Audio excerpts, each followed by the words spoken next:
Bueno, hace unos días eh, podemos apreciar que a lo largo de las noticias del mundo, incluso aquí en Colombia, pudimos apreciar que pasó un evento extraordinario en Oriente Medio. Y es que hace poco los talibanes tomaron la capital de Afganistán, Kabul, y se declararon como vencedores de una guerra de más de 20 años. Entonces, en estas noticias, en todo lo que hemos visto, es necesario analizar qué es lo que está pasando, cómo influye esto a la geopolítica global y cómo podemos comprender qué puede suceder en un futuro en un análisis de estrategia prospectiva. Entonces, el día de hoy vamos a hablar sobre qué es lo que pasó en Afganistán, qué situación global se ha generado y qué consecuencias pueden surgir. Para el día de hoy tenemos a dos invitados muy especiales. Tenemos a Alejandro Vanegas, estudiante de séptimo semestre de Ciencia Política de la Universidad de Antioquia, analista geopolítico principalmente enfocado al tema coyuntural, un experto en el tema de Irán y su influencia geopolítica en Oriente Medio. Y tenemos a otro invitado muy especial, Sergio Andrés Duque, abogado de la Universidad de Antioquia, analista geopolítico, eh, también miembro del semillero de estudios de análisis global y geopolítico, el CEGAR, igual que Alejandro. Y tenemos un muy buen panel para hablar de este tema el día de hoy. Alejandro y Sergio, bienvenidos. Gracias por estar aquí. Gracias, Juan, por la introducción. Buenas tardes, Pera Juan. Listo, entonces, como habíamos mencionado, hace unos pocos días, precisamente el 15 de agosto, los talibanes ocupan Kabul. Estados Unidos y la coalición internacional que hace más de 20 años, precisamente el 7 de octubre de 2001, casi un mes de las caídas del ataque terrorista a las Torres Gemelas, Estados Unidos con una coalición multinacional decide invadir Afganistán con el fin de derrocar el régimen que hay allá que, según ellos, ocultaba a la Al-Qaeda. Este 15 de agosto se retiran, siendo la total evacuación el 30 de agosto, y queda un vacío de poder que es aprovechado por los talibanes y comienza esta confrontación. El día de hoy vamos a hablar sobre esto y qué mejor comenzar esta pequeña charla con una pregunta. ¿Cuáles serían los motivos de esta intervención estadounidense y de la coalición de la OTAN-Afganistán en el año 2001? Sergio, tienes la palabra. Bueno, para comenzar con esa pregunta, los motivos se pueden resumir en dos. Uno, que es un casus belli inmediato, que fue el ataque a las Torres Gemelas de Nueva York en el año 2001 de parte de Al-Qaeda, que es un grupo que estaba aliado con el régimen talibán entonces. La negativa de los talibanes, que fue decir sus protectores en ese momento, de entregar a los miembros intelectuales de Al-Qaeda que habían planificado este atentado a Estados Unidos, originó este casus belli de una respuesta de la coalición occidental con intervención armada en Afganistán. No obstante, hay otro trasfondo que también es un trasfondo más político. Hay que tener en cuenta, como se puede evidenciar en el mapa, que Afganistán queda enclavado entre Medio Oriente y Asia Central. Por lo tanto, es un punto geoestratégico demasiado importante y es una zona que Estados Unidos no tenía en su control y quería aprovechar una vez el derrumbamiento de la Unión Soviética y con los estados que estaban apenas emergiendo, tener una esfera de influencia en ese lugar que aparte es muy rico en recursos naturales.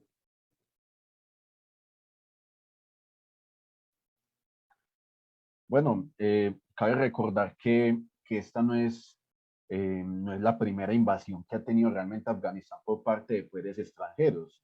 Precisamente en la presentación de esta ponencia, la reedición del Gran Juego, hemos de recordar que el Gran Juego era la disputa del Imperio Ruso y el Imperio Británico en el siglo XIX por el control de Asia Central. Y efectivamente Afganistán era un pivote con el cual se buscaba controlar el Asia Central y tendría efectos geopolíticos fuertes en la disputa de estos dos países, de estos dos imperios, que luego con la caída del Imperio Ruso y con y con la debilidad del Imperio Británico, que se enfocaron en otros aspectos de sus territorios, se abandonó este gran juego. Pero realmente el gran juego puede continuarse ahora debido a que hay diversos intereses geopolíticos grandes en Afganistán. Podríamos averiguarlo. Y para esto, quiero darle la voz a Alejandro Vanegas con la pregunta, ¿por qué Afganistán es importante geoestratégicamente? O sea, ¿por qué todos los imperios se han metido allá? Tienes la palabra, Ale. Ok.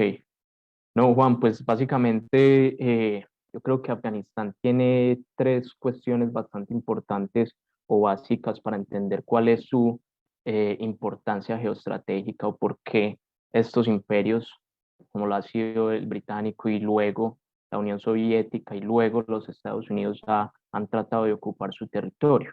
Y en primer lugar, yo podría decir así brevemente es que Afganistán se encuentra en una posición en medio de varios poderes regionales, al menos en el contexto actual, diferenciándolo pues de las anteriores invasiones o los anteriores intentos de ocupación que se llevaron por parte de Gran Bretaña y luego por la Unión Soviética.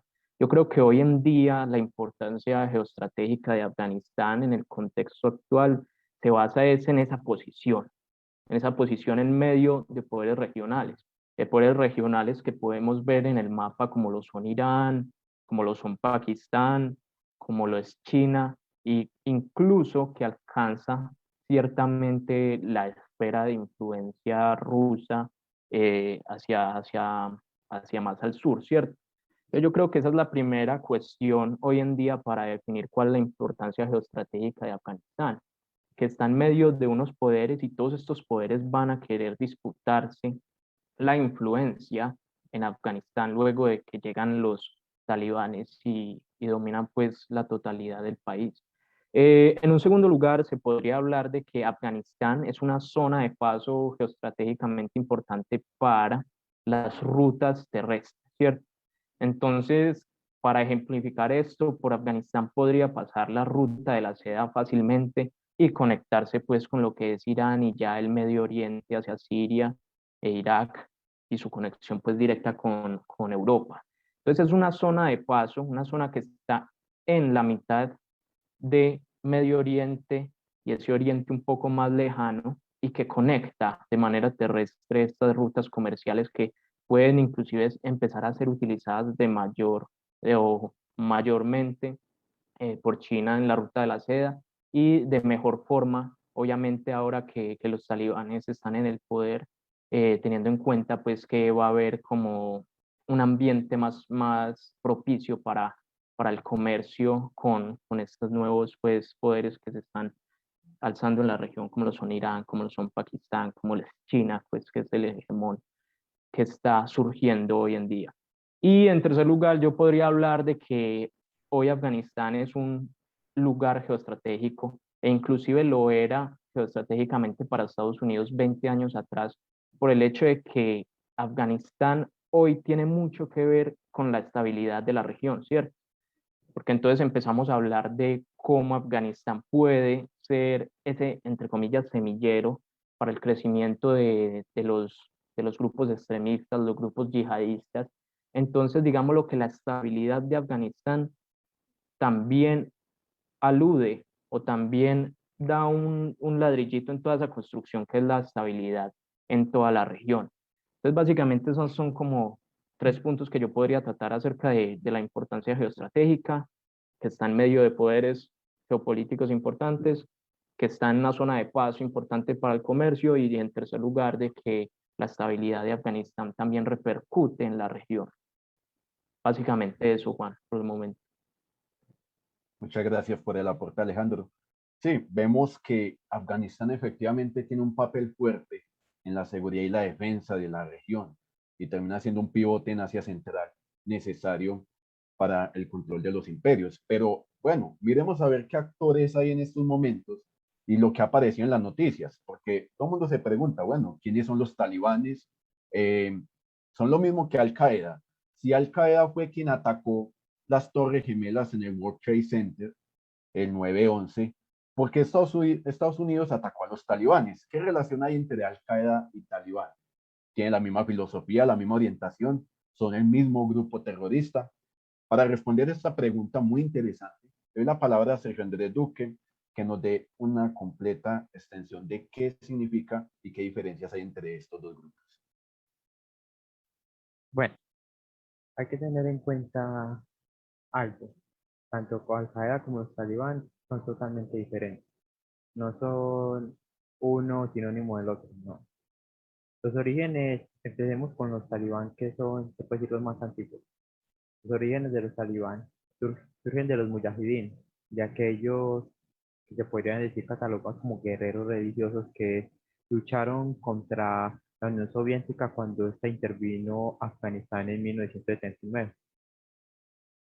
De ahí fue que muchos de los militantes de Mujahideen pasaron a Pakistán y tuvieron un trasfondo, una enseñanza religiosa intensiva de un Islam suní radical, más que todo muy cercano al salafismo. Tanto que de aquí se empezó a derivar los talibán, bajo el mando de una persona llamada el Mullah Omar. Al principio, los talibán eran una de las tantas ramas mujahidín. Una vez que se retiró la URSS de Afganistán y se cayó el gobierno afgano de ese entonces y se desató la guerra civil entre los diversos grupos mujahidines, el Mullah Omar y su grupo de talibán, que significa estudiantes del Corán, eso es lo que significa talibán, hizo pues su campaña en la región de Kandahar, que es una etnia, que es principalmente etnia pastún, de la cual hablaré un poco más adelante. Y ahí fue donde empezó a propagar sus ideas religiosas y poco a poco a armarse e inclusive a enfrentar a los otros grupos y capturó gran parte del país, por lo cual se conocía como el primer Emirato Islámico Talibán, que duró desde el 96 hasta el 2001. Y solamente tenía connotaciones más que todo locales, más que todo nacionales. Y mucho de pronto hacia el Pakistán, donde también esta etnia pastún tiene gente en ese país, pero los talibán son más que todo de su rigorismo religioso una cuestión local. Aplicar bajo la Sharia, la ley islámica, de una manera estricta, pero en el ámbito local, en el ámbito de Afganistán. ¿Qué pasa con los talibán? Perdón, ¿qué pasa con Al-Qaeda? Al-Qaeda, fundada por el señor Osama Bin Laden, este señor también estuvo en ese conflicto contra los soviéticos, solo que después creó un grupo aparte. Y ese grupo aparte, Al-Qaeda, que se denomina la base, esa es la traducción del término, también tenía una ideología similar a los talibán. No obstante, acá no eran esencialmente gente pashtunes ni gente tanto afgana, también habían muchos extranjeros de varios países islámicos. Y la principal diferencia se enfoca en su proyecto, porque el proyecto de Al-Qaeda era un proyecto de expansión global, un proyecto de ataques terroristas y de tratar de extender sus ideas que eran las similares a los talibanes, pero a nivel del mundo. La aplicación de la ley Sharia, que esa aplicación rigorista y confluyen pues en, digamos, una afectación de los derechos humanos en ciertos grupos como mujeres y niños en algunos casos. Es cierto, eso es lo que pueden tener en común las organizaciones y más la alianza, pero los talibán son locales, Al-Qaeda son de carácter global, carácter expansivo, y la alianza que tenían eran que los talibán le daban un santuario a Al-Qaeda para entrenar y para organizar la estructura, y ellos hacían el trabajo, pues, por así decirlo, de manera internacional, lo que llegó a derivar en los atentados del World Trade Center, y como los talibán, como lo se había mencionado, eran protectores de Al-Qaeda, no entregaron a Bin Laden ni a las otras cabezas intelectuales a Estados Unidos para que lo juzgaran, sino que le dijeron a algún estadounidense, denos las pruebas, nosotros mismos lo juzgamos. Pues esa fue la excusa, digamos que jurídica, aunque había un trasfondo político. Eso hizo que se activara el casus belli de Estados Unidos y la coalición occidental para intervenir Afganistán. Incluso es bastante interesante porque Osama Bin Laden como tal, él no era afgano, él era saudí. Él era saudí y principalmente era un personaje, es un personaje bastante curioso porque estaba incluso cercano con la familia real saudí, con los, con los Bil Salman. Entonces es algo bastante curioso, además de que como tal es algo muy interesante para comprender en la geopolítica actual, y es que gran parte de los países fueron víctimas en el siglo XX de la Guerra Fría entre Estados Unidos y la Unión Soviética, y claramente Afganistán fue uno de ellos por la invasión soviética al territorio con el fin de salvar el régimen comunista que estaba en aquel lugar. Precisamente en este momento es cuando nace este personaje de Bin Laden. Bin Laden precisamente era un mujahideen entrenado y armado por los Estados Unidos con el fin de generarles un dolor de cabeza a los soviéticos y hacerlos expulsar de Afganistán.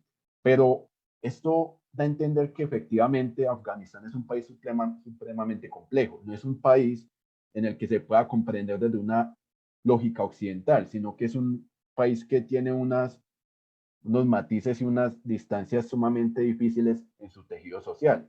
Y para eso me gustaría preguntarle a Sergio, ¿cómo se maneja la situación social en Afganistán? ¿Cómo es la división social? Si está dividido por clases, por etnias, religiones, incluso en la India hay castas. ¿Cómo se presenta en Afganistán esta división social y esto cómo afecta a la sociedad afgana como tal? Bueno, la división social en Afganistán hay que tener en cuenta que al principio es muy general en cuanto a que la mayoría de las etnias, que hay 56 etnias, no obstante pues en el mapa se muestran las principales, estaban profesando el Islam. Digamos que es como ese factor unificador y que también, también estuvieron bajo la hegemonía de los pashtunes, que fueron la principal etnia con poder político en Afganistán desde que se fundó el Estado moderno allá en el siglo XVIII. No obstante, la división de Afganistán en diversas etnias demuestra que hay varios matices y que no es un estado, por así decirlo, moderno u occidental como lo es acá en este hemisferio del mundo, sino que también es un estado de carácter tribal, un estado en el cual el jefe local o el líder de la tribu también tiene cierta preponderancia y cierto poder. O inclusive, por ejemplo, las noticias de los últimos días que milicianos de la ciudad de Herat, por ejemplo, el famoso León de Herat, o Dostun, el líder tayiko de la Alianza del Norte, eso es una muestra clara de que estos líderes tribales y líderes regionales eran muy poderosos y todavía tienen cierta relevancia en el día de hoy. Las principales etnias son los pastunes, que eran mayoría y que gran parte de la historia estuvo bajo el control de Afganistán en diversas formas, reino, república, emirato. Hubo un tiempo en el cual cuando llegó el gobierno comunista fueron desalojados del poder, pues después con los talibanes, porque hay que tener en cuenta que los talibán eran en su mayoría pastún, volvieron, después con el gobierno, bajo la intervención de Estados Unidos, hubo una especie de compartimiento del poder, pero eso a la mayoría de los pastunes no les gustó porque ellos querían volver a tener el poder político como tal.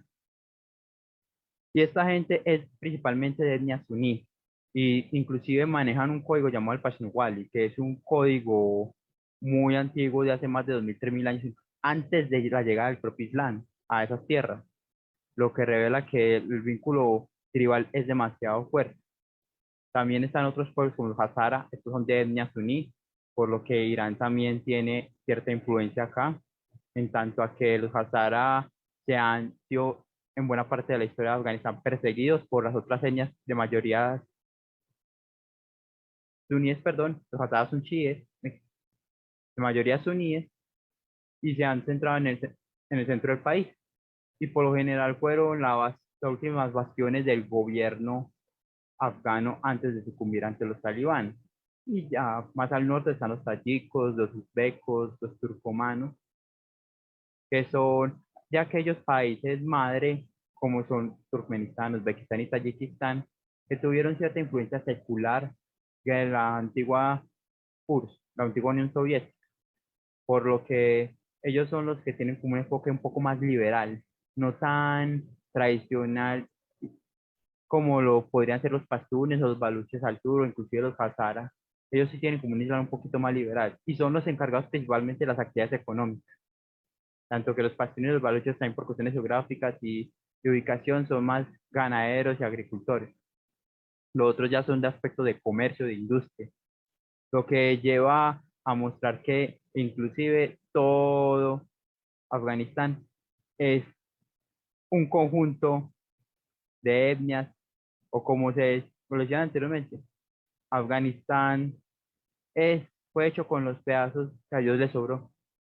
Eso es una famosa frase que anda circulando y que más de uno de los locales lo vienen a indicar y esto es una muestra clara de que es así, de que la división étnica del país es muy grande y que inclusive los talibanes se aprovecharon de la misma, dado de que ellos sabían cómo eran los manejos tradicionales, muy diferente a un gobierno de carácter occidental que es lo que quiso construir la coalición occidental encabezada por Estados Unidos. Precisamente hablando de esa coalición internacional dirigida por los estadounidenses, en el momento que los estadounidenses invadieron Afganistán como represalia al 9/11 y se encontraron con esta cantidad de clanes, con esta cantidad cultural tan, pues con estas diferencias culturales tan grandes. Incluso con lo que dice Sergio podemos entender que gran parte de los pakistaníes y los afganos son hermanos, pues ser de la misma etnia pastún.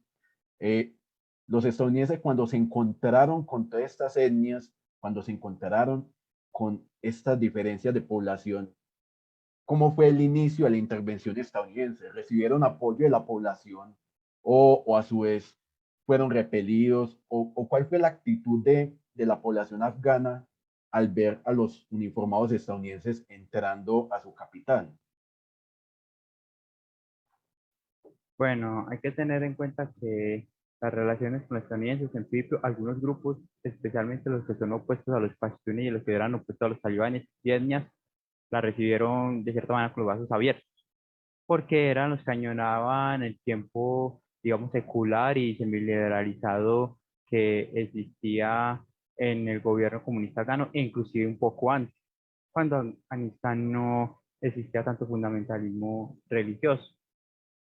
No obstante, a los afganos siempre les ha, digamos, incomodado algo, la intervención extranjera.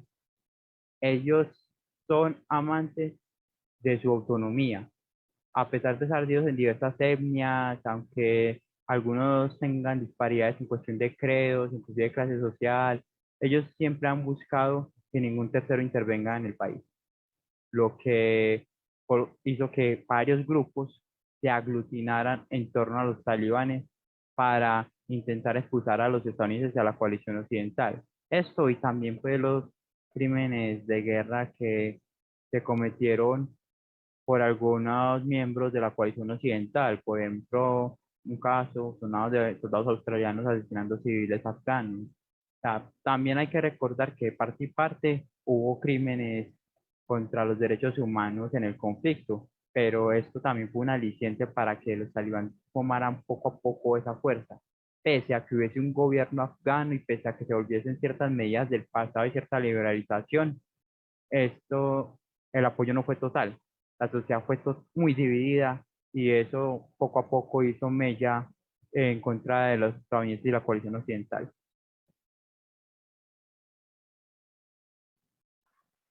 Precisamente fue una intervención muy larga, ha sido la guerra más larga de los Estados Unidos en su historia, en estos momentos.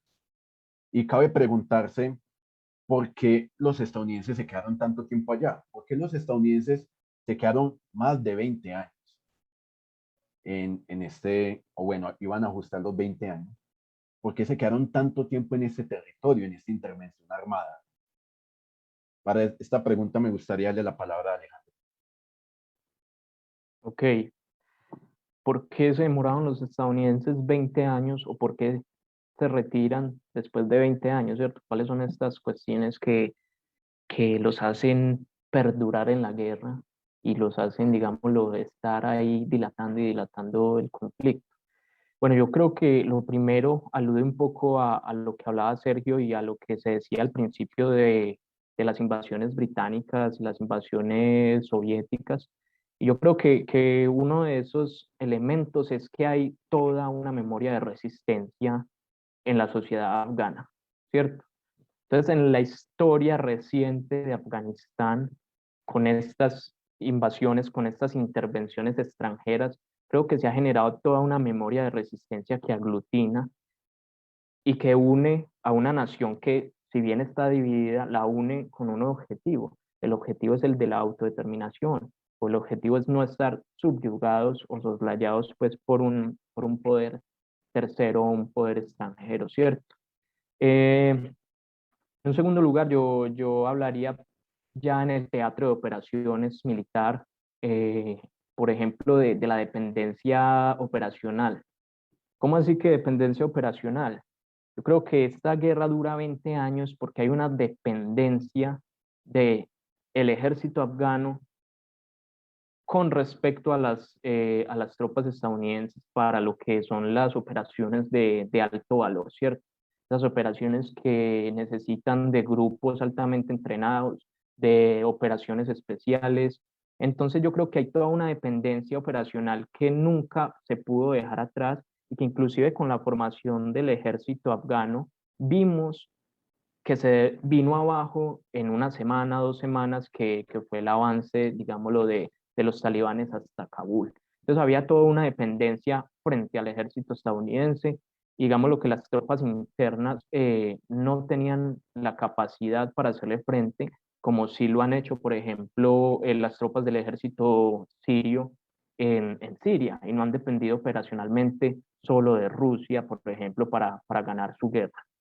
En un tercer lugar, yo creo que hay que hablar de un elemento que se relaciona incluso con el ejemplo colombiano. Yo creo que dura 20 años esta guerra por la cuestión de que hay una financiación inclusive con el tráfico de drogas.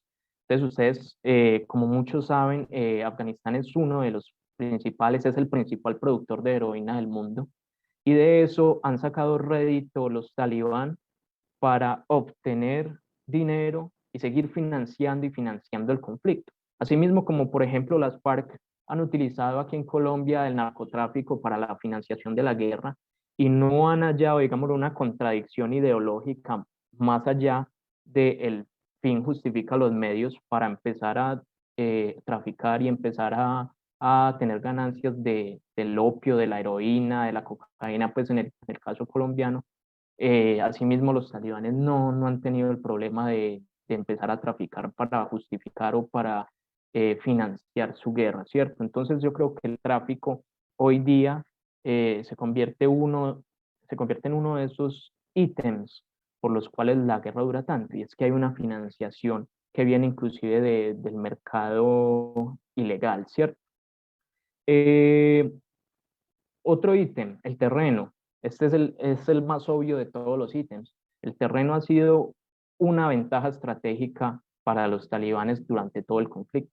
El conocimiento del terreno, la utilización de estrategias de guerrilla, la utilización de, digámoslo, esa guerra, entre comillas, relámpago, ataca y te retiras.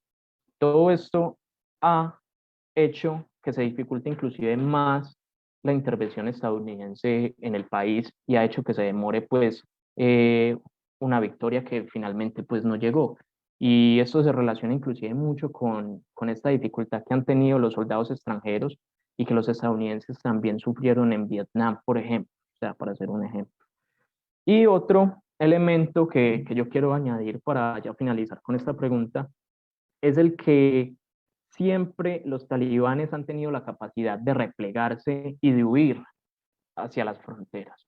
Entonces los talibanes siempre han podido huir principalmente hacia la frontera con Pakistán, y eso es lo que se llama fronteras porosas, ¿cierto? Hay una frontera porosa en la cual Pakistán no puede dominar totalmente su terreno, y por eso se facilita que durante los 20 años de intervención, cuando los talibanes se veían, digámoslo, atrapados, se replegaran y huyeran hacia la frontera con Pakistán y allí encontraran refugio. Yo creo que este tema se parece mucho, hace un símil, por ejemplo, a la situación de las guerrillas del PKK en Turquía, como las guerrillas del PKK cuando se ven asediadas por el ejército turco, huyen y se refugian en territorio sirio. También, por ejemplo, las guerrillas colombianas, o sea, el ejemplo de Colombia también sirve en esta cuestión de las fronteras porosas, como las guerrillas cuando se veían hostigadas huían a territorio venezolano y allá encontraban, digámoslo, un refugio. Entonces, yo creo que estos ítems son importantes para entender por qué se ha demorado 20 años una invasión estadounidense en Afganistán, ¿cierto? Y por qué el ejército más poderoso del mundo no ha podido contra unos hombres con turbante y AK-47 en las montañas. Y es que hay un montón de cuestiones que dificultan su operación y que han hecho casi que imposible que se gane esta guerra de forma pues convencional. Muchas gracias, Alejo, por tu aporte.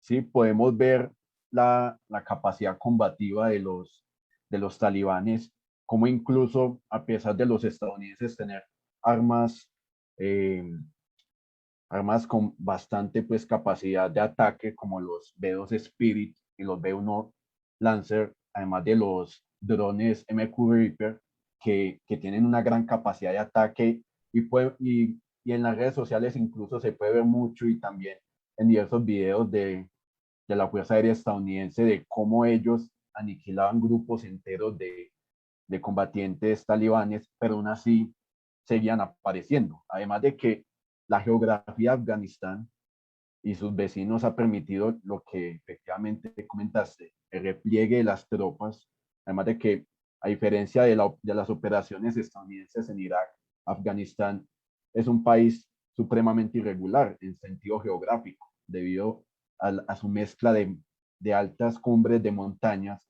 y de desierto, por lo que es un terreno bastante irregular que normalmente los ejércitos convencionales eh, no están acostumbrados a lidiar. Bueno, teniendo esto en cuenta, podríamos mirar qué es lo que está pasando en estos momentos en el territorio afgano, qué es lo que está sucediendo y, y cómo está en estos momentos la situación actual, además de que fue impresionante la manera en que los talibanes cogieron fuerza y en el momento en que las tropas estadounidenses se retiraron del territorio, fueron cuestión de semanas en que la toma de Kabul era inminente. Entonces, para poder hablar de esto, le doy la palabra a Sergio Andrés.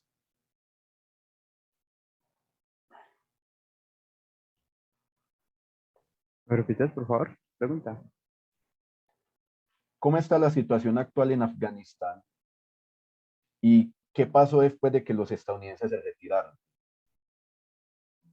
Bueno, la situación actual en Afganistán se puede desencadenar desde diciembre de 2019. Una ofensiva talibán en los alrededores de Kunduz, que queda al noreste de Afganistán, demostró que los talibán todavía tenían capacidad de combate. Y más ya cuestiones del gobierno estadounidense como alto gasto y como la presión política interna hicieron que bajo la administración de Donald Trump entrasen a negociar con los talibán sobre un posible retiro de las fuerzas estadounidenses o para llegar a un final del conflicto. También hay que tener en cuenta los aspectos geopolíticos, pero eso se hablará un poquito más adelante. Bueno, luego de este acuerdo se llegó muy claro a lo siguiente. Los talibán no atacarían a las fuerzas estadounidenses y las fuerzas estadounidenses se llegarían a retirar progresivamente. A cambio, los Estados Unidos también le decían a los talibán que debían negociar con el gobierno afgano para una salida pacífica del conflicto. Hubo aquí el pequeño problema. No se consultó en nada para al gobierno de la República Islámica de Afganistán sobre el tema. Las negociaciones fueron directamente entre los talibán y los Estados Unidos, entre dos bandos. Y aquí, al no incluir al gobierno, eso empezó a generar fricciones. Aunque claro, los talibán eran muy tajantes y decían que En ningún momento iban a reconocer al gobierno títere impuesto por Estados Unidos, títere como lo catalogaban ellos, pero era muy importante haberlos incluido para de cierta manera ponerlo a todos en este punto de vista, poner llegar a un acuerdo o una solución diferente. El punto es que los estadounidenses empezaron a cumplir su parte y los talibán también. No atacan a los estadounidenses, pero atacan al gobierno. Y vieron poco a poco que el gobierno afgano, pese a estar bien armado y tener cierta superioridad numérica, tenía una moral muy baja, porque habían casos de corrupción, habían casos de políticas entre agentes del gobierno, inclusive peleas de entorno étnico, por ejemplo, el presidente y su principal opositor político que terminó en un puesto de Cancillería de la Reconciliación, un puesto que le crearon a él para evitar esos pleitos. El uno era tayiko y el otro era pastún. Todo eso hizo que el Estado afgano y las Fuerzas Armadas afganas estuvieran muy debilitadas, para lo cual los talibanes empezaron poco a poco a ir de ofensiva en ofensiva, recapturar, recapturar, recapturar, apretando que los estadounidenses no estaban haciendo resistencia y se estaban retirando, lo que llevó a que la situación fuese irremediable de manera rápida. Cuando menos se pensó, ya los talibán estaban atacando las principales ciudades del país, como Mazar-i Sharif, Kandahar, que fue simbólico porque fue la primera región que capturaron en el 96. Entonces fue simbólico a que volviera a capturar el lugar, Herat y demás. Y así hizo que los talibán poco a poco fueran consolidándose en el país. Hoy en día, inclusive los talibán, cuando entraban a Kabul, se entró fue por medio de negociación. No se entró a medio de negociación con las fuerzas internacionales y con algunos líderes tribales del gobierno. Y así también pasó en otras zonas del país. Por ejemplo, el famoso León de Herat, uno de los principales líderes tribales, se rindió simplemente, no hizo resistencia. Y eso demuestra que los talibán también utilizaron, aparte de sus tácticas bélicas que durante largas décadas han aprendido, sus habilidades de negociación tribal, lo que hizo que quitarle apoyo al gobierno afgano, hasta llegar hasta el punto pues de capturar el país, que hoy con las noticias que se han transmitido en los medios, de que la última resistencia que era en Panjshir, que era un territorio al noroeste de Kabul, 75 kilómetros de Kabul, el valle de Panjshir, que ni siquiera los soviéticos habían logrado tomar en su intervención y los talibanes en su primer gobierno, o sea, ese lugar siempre había sido de tribus opositoras, tanto los talibán como los soviéticos, esta vez cayó ya con la retirada de la coalición occidental y la caída del gobierno afgano. Tanto que el presidente, bueno, el señor Ghani, se dice que huyó del país con 165 millones de dólares, y el vicepresidente que se había proclamado nuevo presidente y había encabezado la resistencia, en este momento dice que huyó a Tayikistán o se encuentra muerto. Y eso muestra pues lo que algunos catalogaban como sorpresivo, como una especie de Saigon 2.0, eh, que la situación de los talibán ya venía desde hace un tiempo atrás, que no es algo de los últimos días.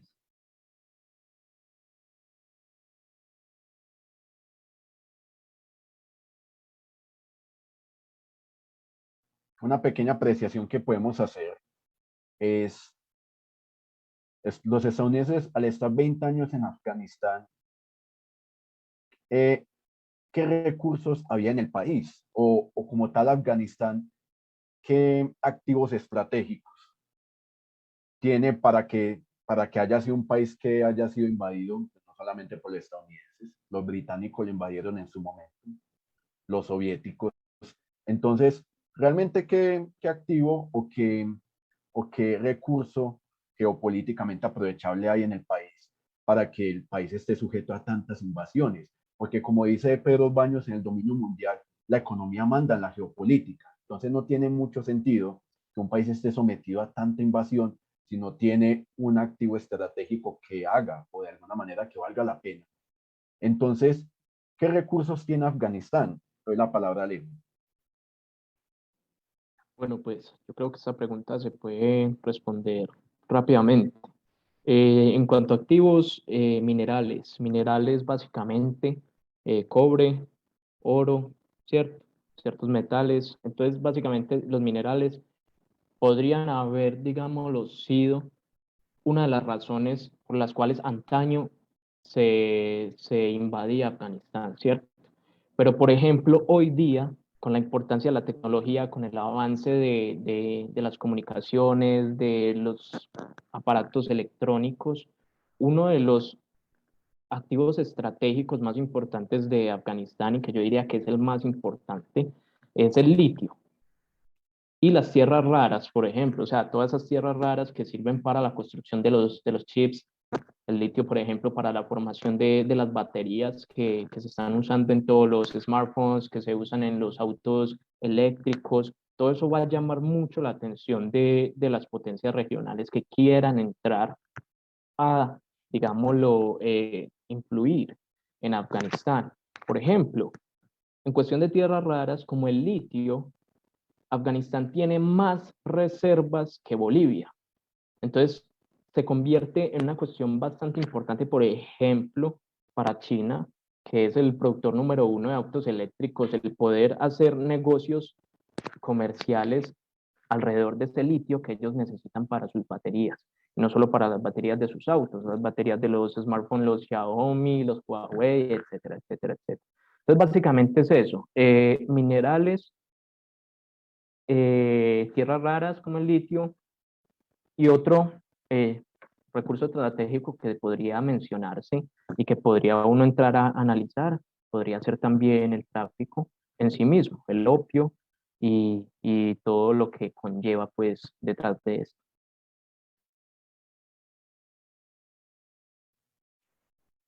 Es algo que se ha presentado de una manera reiterada. Incluso hay informes sobre la comercialización del opio, de los opioides por parte de los soviéticos cuando invadieron Afganistán.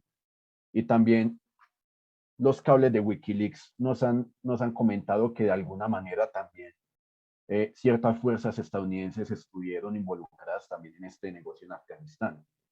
Entonces vemos que tanto Afganistán como la India, pues que son países productores de opioides, pues que de alguna manera tienen una relevancia para el mercado de drogas mundial, tanto que pues, en esta zona de Oriente Medio se le conoce como la media luna de producción de drogas. Entonces hay un fenómeno que si bien pues Afganistán no tiene activos estratégicos convencionales que se toman en cuenta en la geopolítica, como es el gas y el petróleo, sí tiene un activo que se toma muy en cuenta y es pues de alguna manera un mercado de opioides que puede aumentar cierta demanda y que puede satisfacer ciertos intereses geopolíticos en la región, cosa que al parecer todos los países que han invadido Afganistán han aprovechado esta situación. Pero bueno, teniendo en cuenta esto, una pregunta, ¿por qué por qué los talibanes arrasaron en el momento que los estadounidenses se fueron? Porque el mapa terminó completamente rodeado por las fuerzas de los talibanes en el momento que los aviones estadounidenses despegaron. Estuvieron los 20 años de los estadounidenses desperdiciados entrenando a las fuerzas afganas con toda la tecnología que tiene el ejército estadounidense, con todo el entrenamiento, con todas las estrategias, porque cayeron repentinamente. Fracasó la estrategia estadounidense en Afganistán para consolidar la paz. Le quiero hacer esta pregunta a Sergio Andrés. Bueno, sí, no.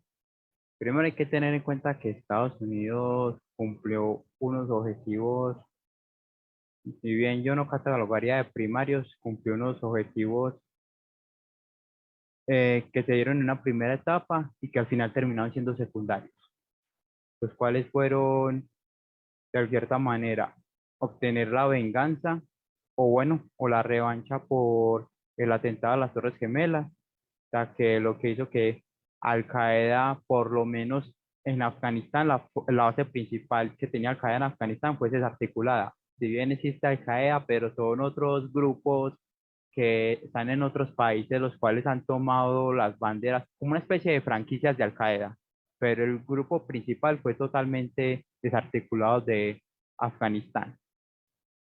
Y también de obtener cierta influencia en el Asia Central y de tumbar al régimen talibán, porque esos eran los dos principales objetivos, tanto pues derrocar a los talibán, que fue el objetivo inmediato, como acabar con Al Qaeda.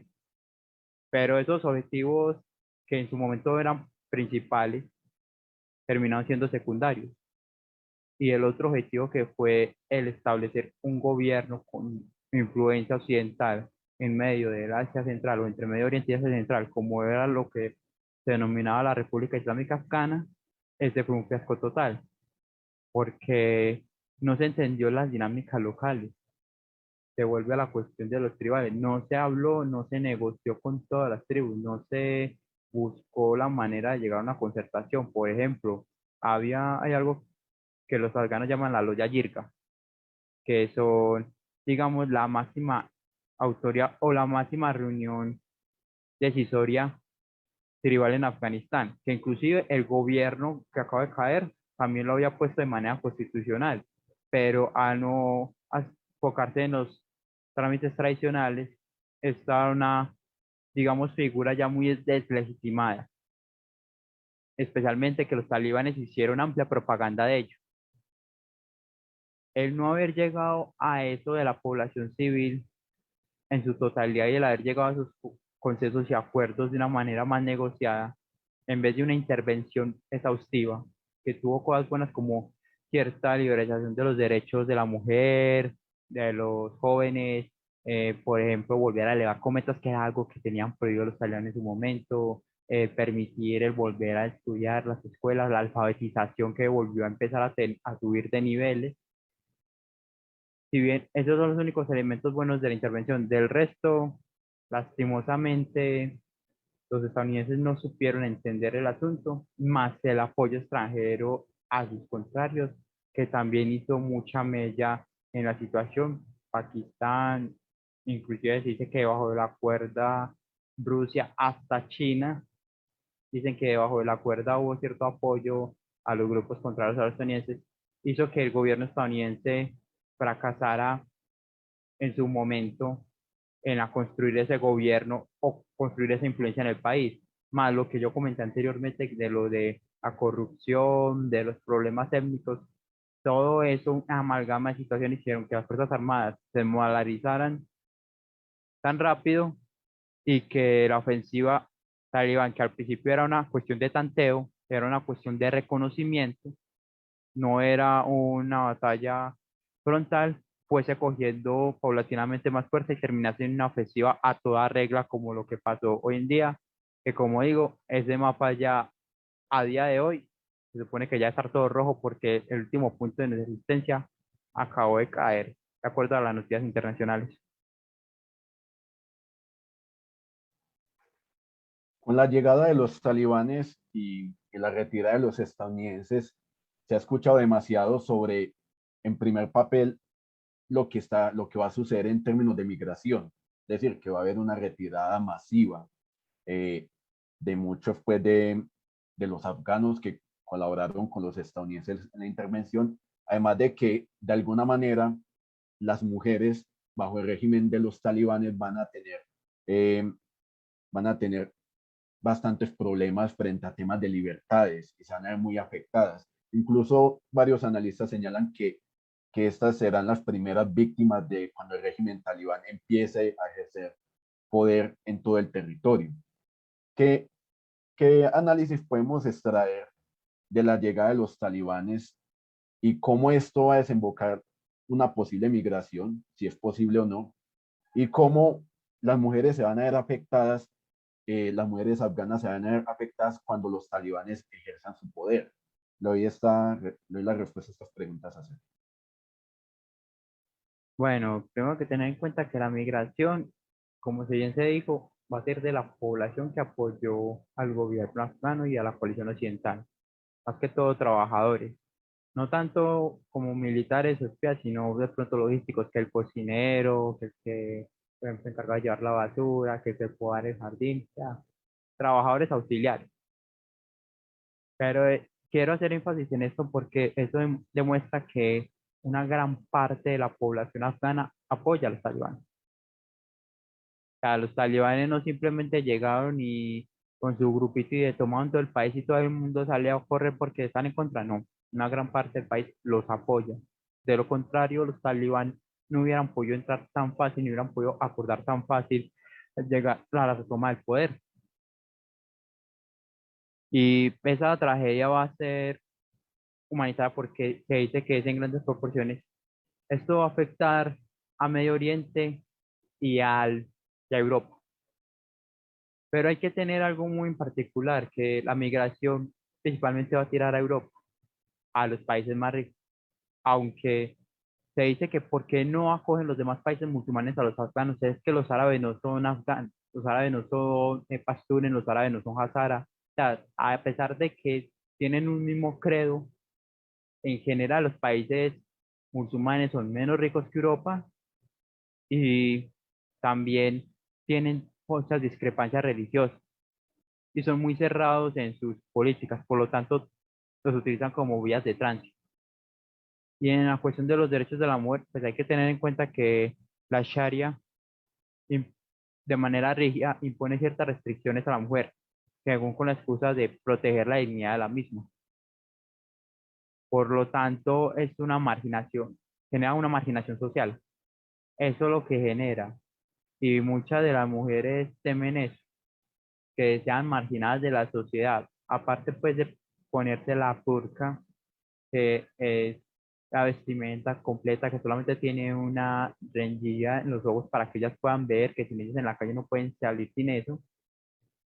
Temen de que sean marginadas de los puestos de funcionarias en el gobierno, de profesoras y demás, porque saben que es de una marginación social, es prácticamente llegarlas, encerrarlas en la casa para que tengan familia, tengan hijos y pare de contar, lo que va a generar una situación de desasosiego especialmente para esa población, así como también acabar con otros eventos como el fútbol y demás, cuestiones que eran de amplio de la población y que llega a afectar a gran parte.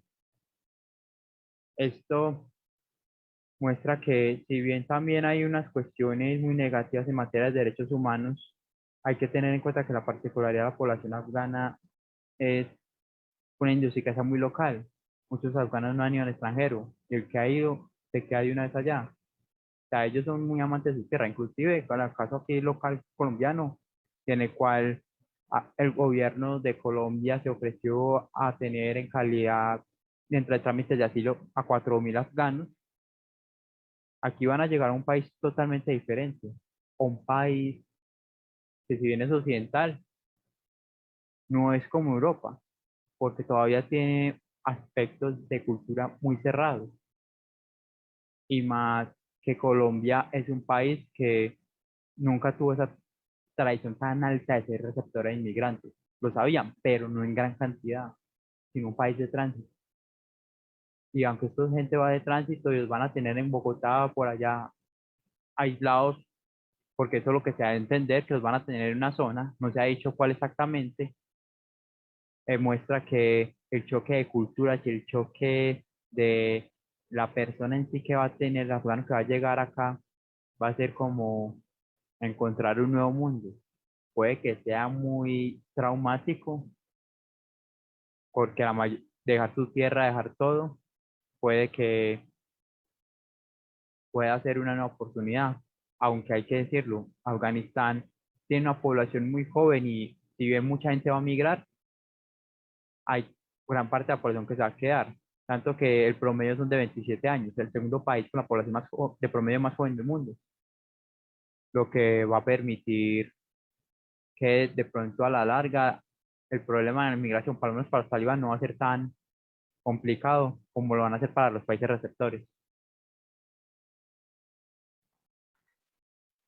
Muchas gracias, Sergio, por tu aporte. Hay una pregunta que ha quedado en el aire en este tema, y es que, ¿por qué en estos momentos, porque precisamente en estos momentos los Estados Unidos deciden retirarse de Afganistán? ¿Por qué en este momento? ¿Por qué lo hizo Biden y no lo hizo Donald Trump? Que Donald Trump tenía una política más aislacionista, muy parecida a la política de los Estados Unidos de los años 20 del siglo pasado.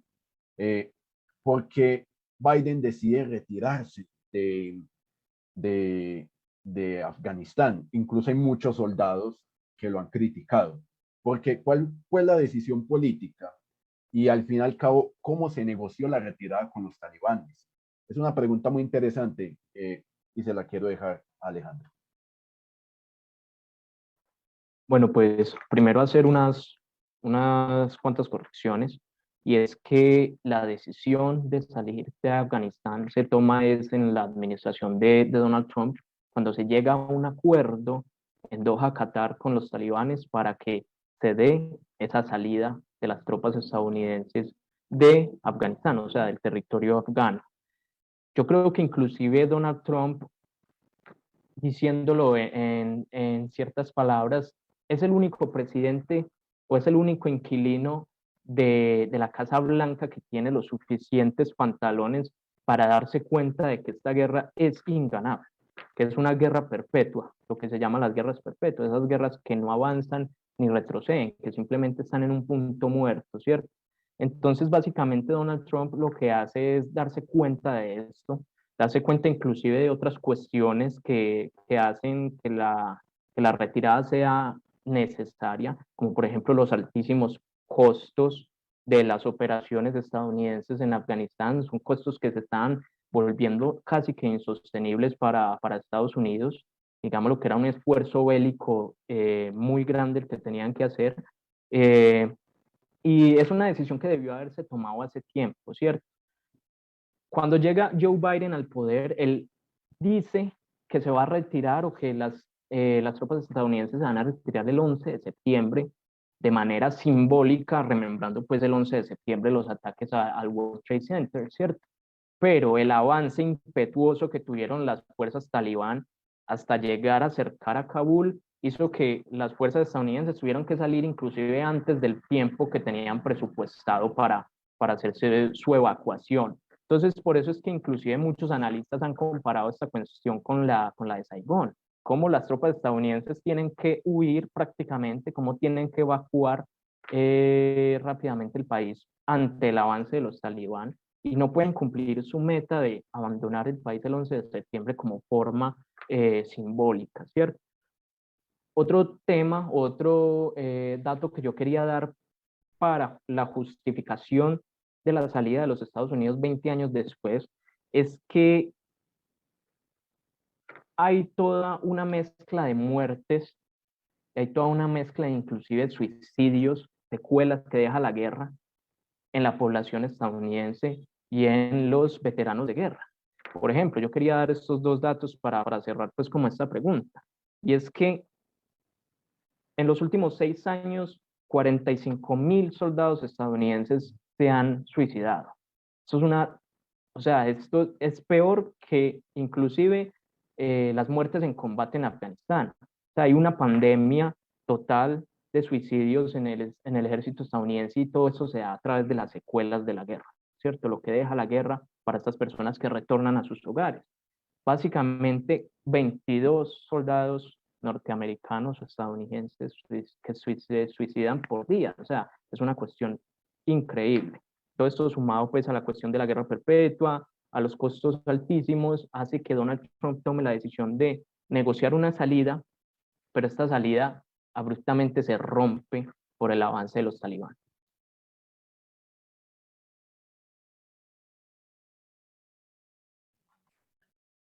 Vemos que el proceso de la retirada estadounidense de Afganistán fue un proceso difícil, fue un proceso que requirió varias administraciones, incluso eh, por el excelente aporte de Alejandro, damos cuenta que al final fue una política de Estado, que como tal fue el establecimiento estadounidense más que los presidentes, los que dijeron pues que era la retirada definitiva de este territorio.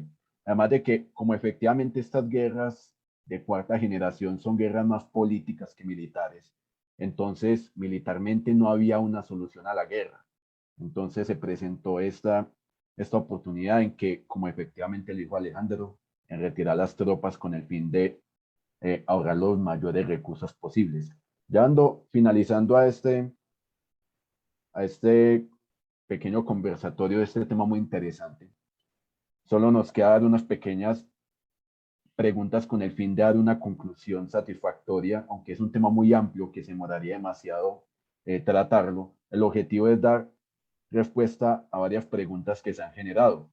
En primer lugar, viendo esto en cuenta y sabiendo que Sergio había comentado que los talibanes aprovechaban retirarse a otros países con el fin de huir de las acciones bélicas estadounidenses, aquí cabe preguntarse, ¿cuál efectivamente ha sido el papel de los países vecinos de Afganistán, principalmente Pakistán e Irán, en esta guerra? ¿Cuál ha sido el papel o qué otras potencias regionales han tenido un papel fuerte en esta guerra y cómo han actuado y contribuido a este desenlace?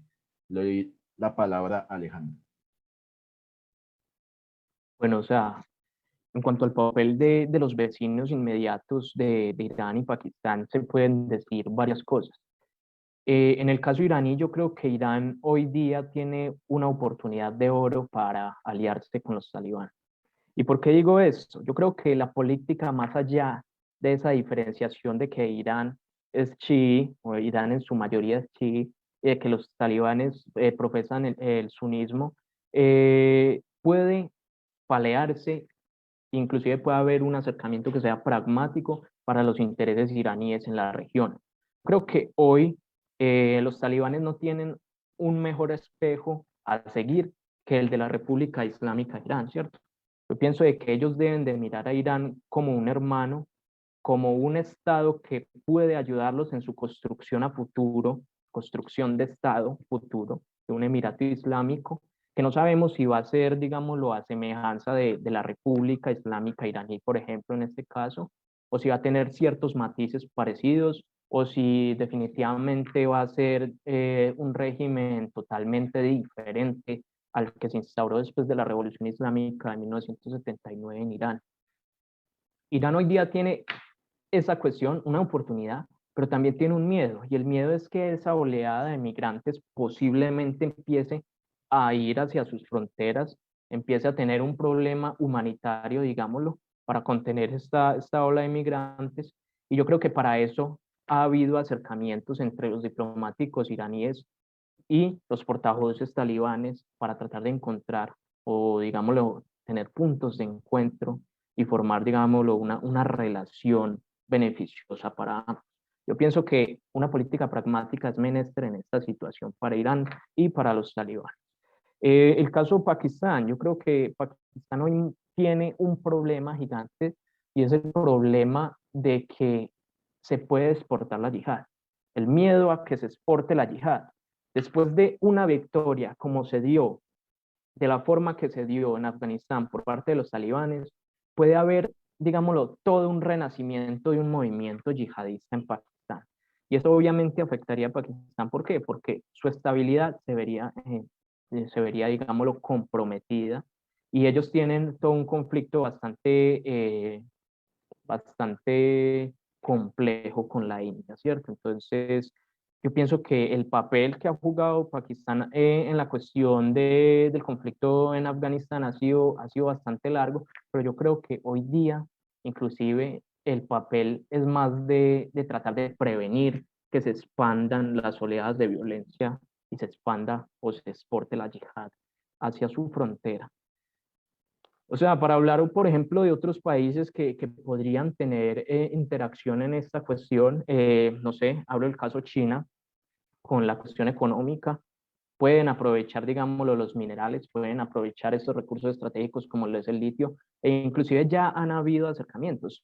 El año pasado hubo un acercamiento diplomático por lo mal con los talibanes, porque China ya preveía la caída de todo el territorio afgano, ¿cierto? Entonces, ellos, digamos, lo que se adelantaron. E inclusive también hay una preocupación para controlar su población musulmana. Los chinos tienen, digámoslo, ese miedo a que su población musulmana se active, se alce en armas y empiece a generar problemas de seguridad en su país. Entonces yo creo que la alianza con los talibán hoy día ayudaría a que esta situación no pueda explotar o eclosione, ¿cierto? Y hablo finalmente rápidamente de Rusia. Una reactivación también de los procesos yihadistas en sus fronteras. Hablamos de la cuestión chechena, por ejemplo, y de Qatar, que para mí es el silencioso y gran ganador de toda esta cuestión geopolítica, porque Qatar siempre ha apoyado y ha apoyado abiertamente, políticamente y financieramente a los talibanes.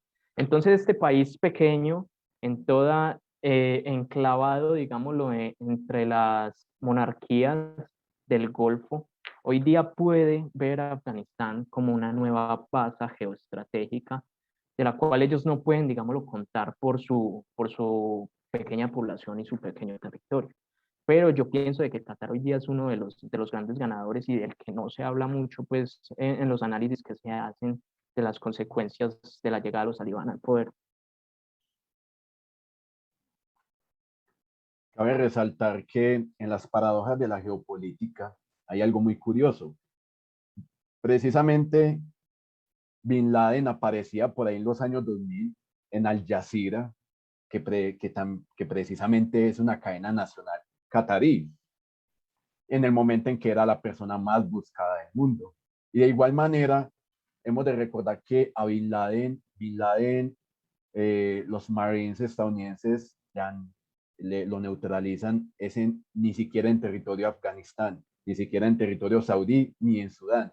Lo neutralizan es en territorio pakistaní, uno de los aliados, o bueno, una de los países que ha tenido una política exterior ambivalente con los Estados Unidos, Pakistán como tal, incluso la ISI, que es la agencia de inteligencia pakistaní, que es considerada una de las mejores del mundo, se la acusó de ocultarle a Osama Bin Laden a la CIA. Entonces, vemos unas paradojas de cómo unos aliados o con gente con la que se sienten los estadounidenses, efectivamente terminan siendo muchas veces las mismas personas que ocasionan estos conflictos geopolíticos.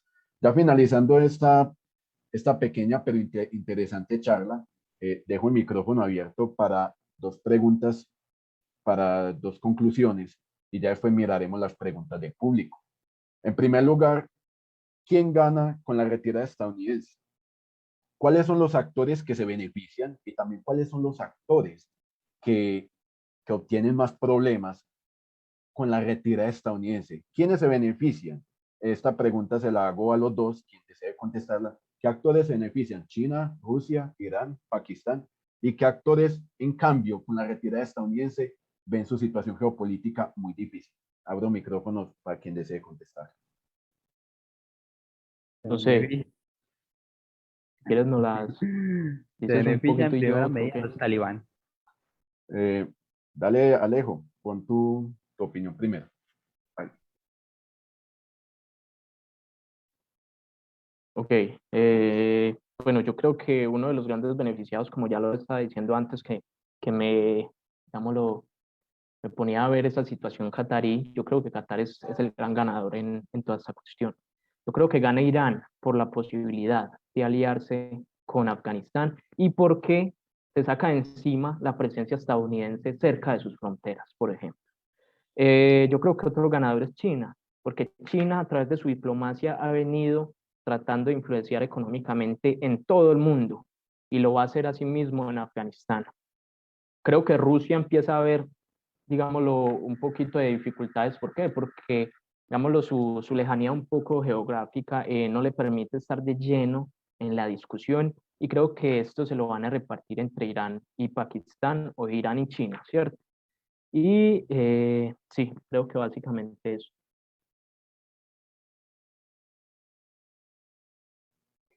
Sergio, tienes la palabra. Bueno, pues, aparte de los anteriores, el primero en toda la medida son los talibán. Hay que algo muy claro, pues, que el mayor beneficiado son los talibán porque vuelven a hacer el poder y esta vez con el control total de un país por el momento, no que haya una resistencia organizada que se está haciendo frente. O sea, en este primer momento ahí pasa algo muy importante, que aunque es muy cuestionado por quien quedó en el poder, es relevante, que se podría estar dando por terminado los más de 40 años de conflicto continuo de Afganistán, desde la revolución de Saur en 1979 hasta hoy, 42 años exactamente, lo que no es cualquier cosa, terminar uno de los conflictos más largos del mundo,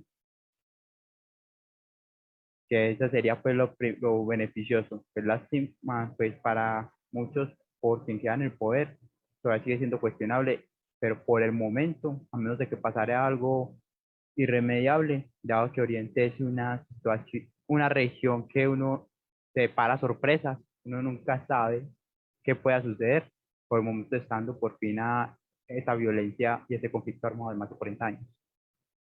Y yo hablaría ya más que todo como los perdedores, principalmente dos. India, en tanto a que los pakistaníes tienen ya con esta situación por el momento las manos libres en su frontera occidental, entonces ya pueden volver otra vez a su frontera oriental, especialmente Cachemira, a meter la presión con la India. O sea, ya quitaron, por así decirlo, un peso de encima y una posible estabilización. Pese a la cuestión de las yihad, de todas maneras los pakistaníes ya se sienten con un peso menos, ya no se sienten tan encerrados. Y Emiratos Árabes Unidos, porque Emiratos Árabes en su principio había apoyado a los talibanes cuando llegaron la primera vez al poder, pero después cambió automáticamente a apoyar la coalición occidental. Y pues ante la nueva situación ya se sabe que los talibanes no quieren tener ningún contacto con Emiratos Árabes, tanto que han preferido los contactos de su rival en el Golfo Pérsico y para más que es Qatar. Se han decantado por los qataríes que por los emiratíes. Por tanto, la India y los emiratíes son de los países con Estados Unidos que serían, por así decirlo, los principales perdedores del conflicto. Teniendo esto claro, y gracias por esas excelentes eh, intervenciones, teniendo esto claro, queda algo por definir. ¿Cómo Afganistán, cómo ven el futuro de la geopolítica de Afganistán en Asia? Porque unas preguntas, Alejandro hablaba de Saigón, y efectivamente en estos momentos Vietnam es un aliado estadounidense, paradójicamente. O sea, con la persona con la cual tuvo una de las guerras más famosas de la historia, en estos momentos son aliados con el fin de generarle un balance de poder y un contrapeso geopolítico a China en el mar de China Meridional. Teniendo esto en cuenta, ¿qué papel puede jugar un Afganistán controlado por los talibanes en el Asia, tanto en el Asia Central como en Oriente Próximo? Esta pregunta también la dejo abierta y podemos empezar con Alejandro. Bueno, ok, yo creo que es muy difícil, digámoslo, tratar de avisorar o tratar de mirar hacia el futuro que podría formarse o que podría hacerse, ¿cierto? Yo pienso de que para el papel en la geopolítica de parte de Afganistán en un futuro depende mucho de la capacidad de los talibán para formar un Estado fuerte, ¿cierto? Y ese Estado fuerte que podrían formar, lo podrían formar a imagen, por ejemplo, de la República Islámica de Irán. Por eso digo, Irán tiene la posibilidad de aliarse con los talibán y de ayudarles en la construcción de las instituciones que son necesarias para el mantenimiento de un Estado sólido, ¿cierto? Entonces depende mucho de la capacidad de los talibán para crear Estado, para que haya Estado y para que haya unidad nacional más allá de inclusive las rupturas o las diferenciaciones o las distancias étnicas dentro de su país. Y yo creo que también tiene mucho que ver, para ya terminar, en si los talibán van a adoptar, digámoslo, un gobierno más moderado, si pueden moderarse, si pueden, digámoslo, adoptar ciertas cuestiones para relacionarse con los demás estados, para entrar en ese sistema internacional, y de si obviamente dejan de lado ese negocio de la droga que yo creo que les va a traer bastantes problemas en el futuro. Entonces, básicamente eso, de si pueden generar un estado, de si ese estado puede ser moderado en cierta forma y de si van a dejar el tráfico con las drogas, depende mucho de la posición que va a tomar Afganistán a manos de los talibán.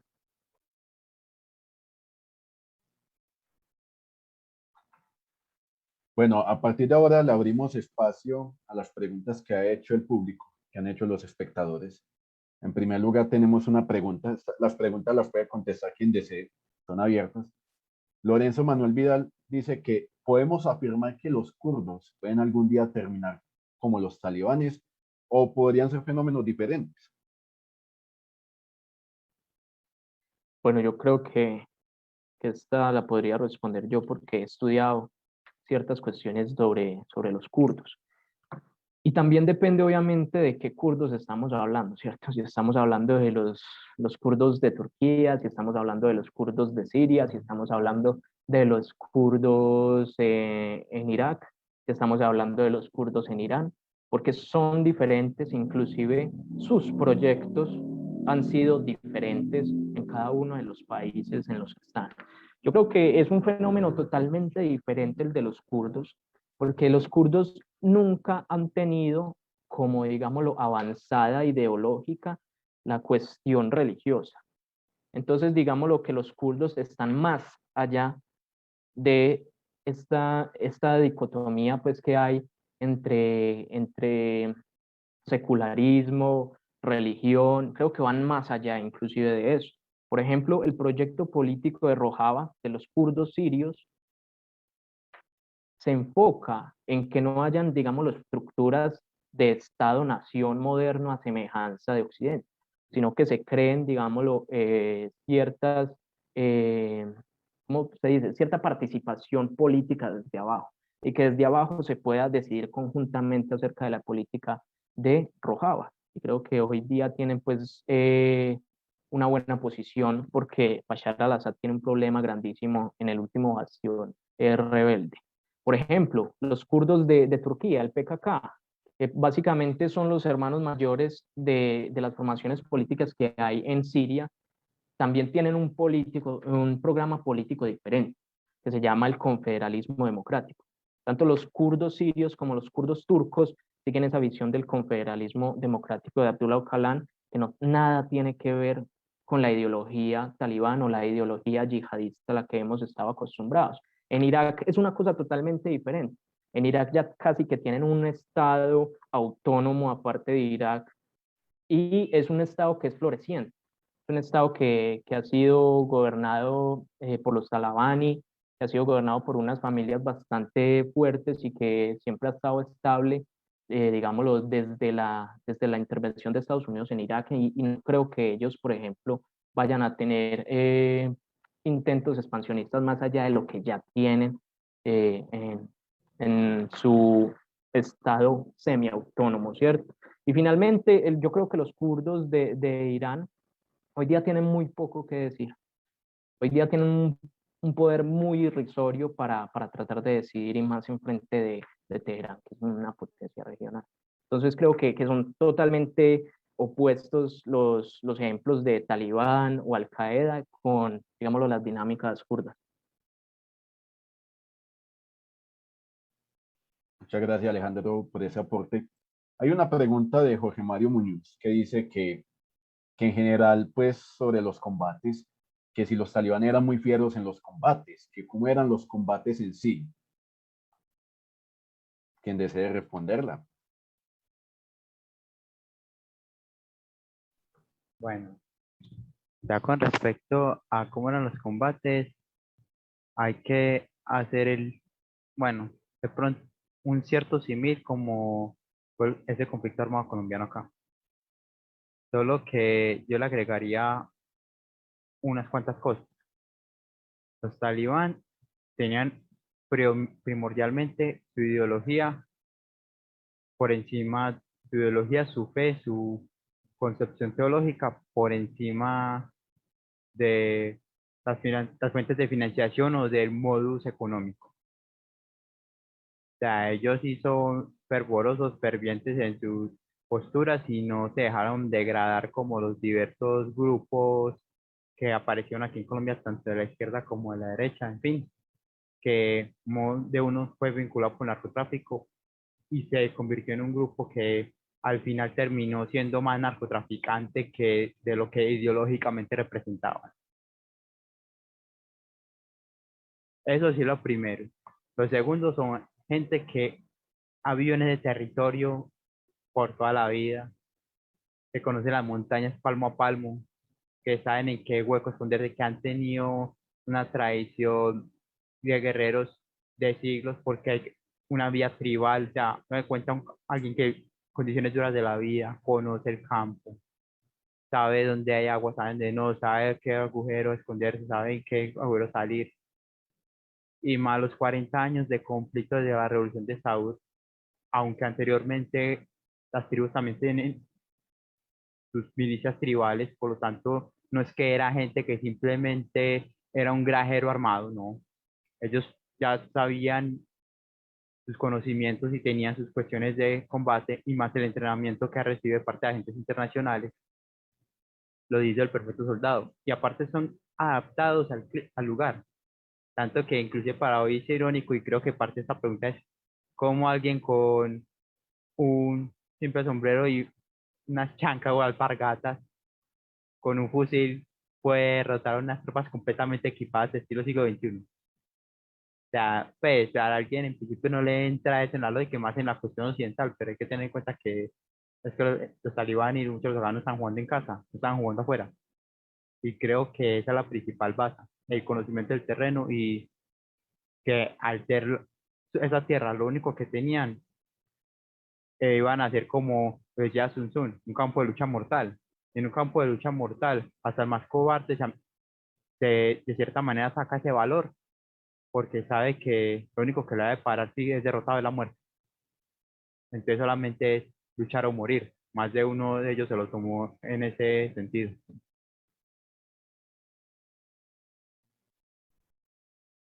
Quiero agradecerle profundamente a Alejandro y a Sergio por sus intervenciones.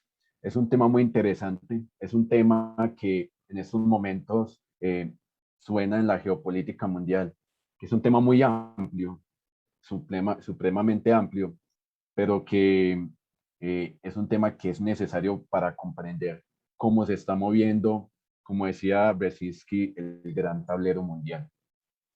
Quiero agradecerle al equipo de comunicaciones de la facultad, quiero agradecerle también a los miembros del CEGAC, del Semillero de Estudios Geopolíticos y Análisis Global, al profesor coordinador Gustavo Adolfo Sotomarín, a los coordinadores eh, Michelle Giraldo y Marlon Andrés Ocampo por haber facilitado este escenario.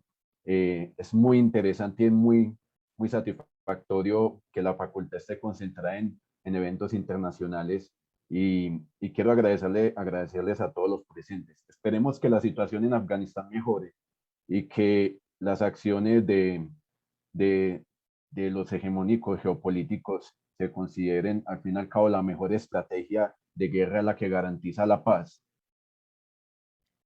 Entonces, en aquel sentido, miraremos qué es lo que está pasando y con el tiempo comprenderemos qué es lo que sucederá en este territorio del mundo. Muchísimas gracias.